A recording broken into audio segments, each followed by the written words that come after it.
Dio. Che cosa intendiamo per Dio?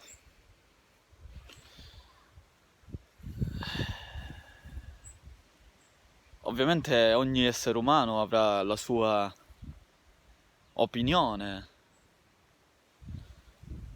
però essendo un'opinione è qualcosa che è stata accumulata dall'esterno e quindi non ti appartiene.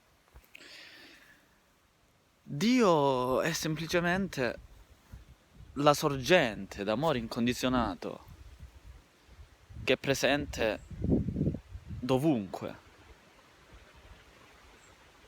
E Dio è l'energia cosmica, è questa intelligenza divina che permette il ciclo delle stagioni, il ciclo dei pianeti e il ciclo della vita. Quindi è questa intelligenza divina che è dentro ogni essere umano, ogni essere vivente e anche esseri non viventi come le pietre. Oh, come? Anche una pietra è Dio? Sì, anche una pietra è Dio. Semplicemente perché veniamo dalla stessa sorgente d'amore incondizionato. Ovviamente una pietra è in una condizione immobile, non è consapevole, però è sempre Dio. E quindi l'immensità di essere umano è questa, che tu puoi percepire e fare esperienza diretta di questa sorgente di energia d'amore incondizionato che è dentro di te. Quindi innanzitutto dobbiamo essere pieni di gratitudine per questa vita da essere umano, per la possibilità che abbiamo di fare esperienza diretta di questa sorgente d'energia che c'è dentro di noi. E lo so che non è semplice perché ovviamente per Dio intendiamo qualcosa solitamente, no? L'essere umano comune per Dio intende qualcosa di separato. Quindi ovviamente la domanda è: come faccio a conoscere qualcosa che è separata da me? E questa è l'illusione della dualità, l'illusione tra creatore e creato, perché per Dio la maggior parte delle persone intendono il creatore, quindi qualcosa che va oltre di me, e io sono il creato, c'è una separazione. E questa è l'illusione della dualità. Noi viviamo nella dualità e quindi tutto è duale. L'uomo e la donna, il bene e il male, il creato e il creatore, l'osservatore e l'osservato. È tutto duale. E quindi comprendo le persone che hanno questa sensazione, no? Che Dio è separato, ma in realtà nel momento in cui tu trascendi la dualità e quindi trascendi tutte le separazioni, all'improvviso non c'è più separazione tra creato e creatore. Siete tutti uno. Diventi tutt'uno. Creato e creatore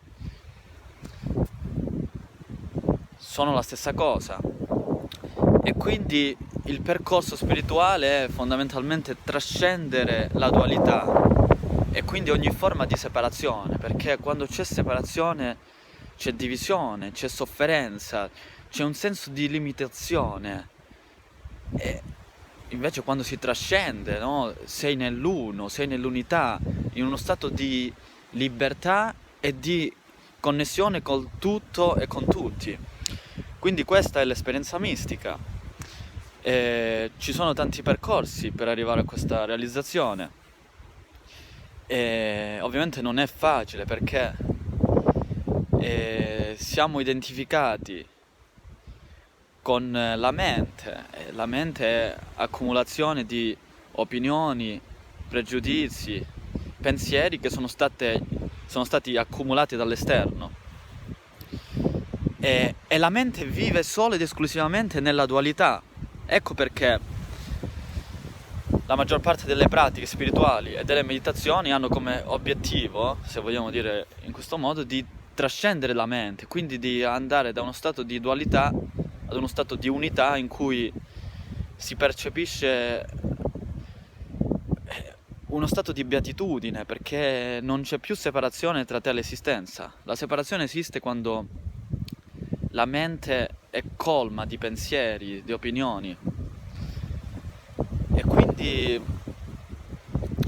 ci sono delle tecniche, no, per trascenderla, ed è un percorso step by step, quindi andremo con calma, step by step, e ovviamente bisogna trascendere anche il corpo e le emozioni. E detto ciò,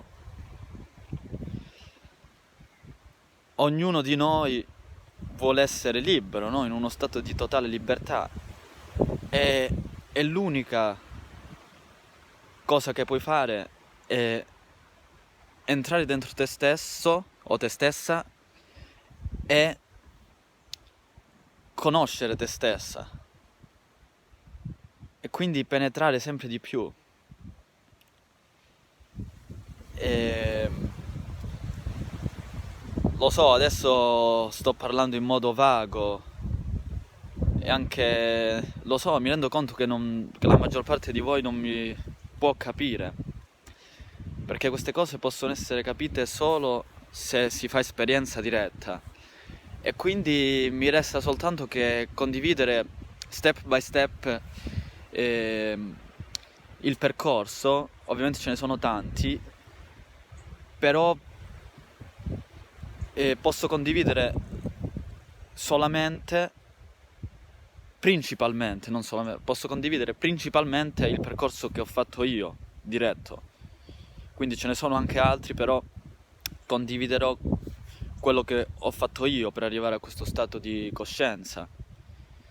Però è un percorso molto paradossale, perché tu sei già in questo stato di coscienza cosmica, e quindi è un risveglio, no? L'illuminazione è un risveglio. Tu stavi dormendo in uno stato di inconsapevolezza, facendo un percorso spirituale piano piano. La consapevolezza aumenta sempre di più, e quindi anche la percezione, e riesci ad intuire più cose, e poi piano piano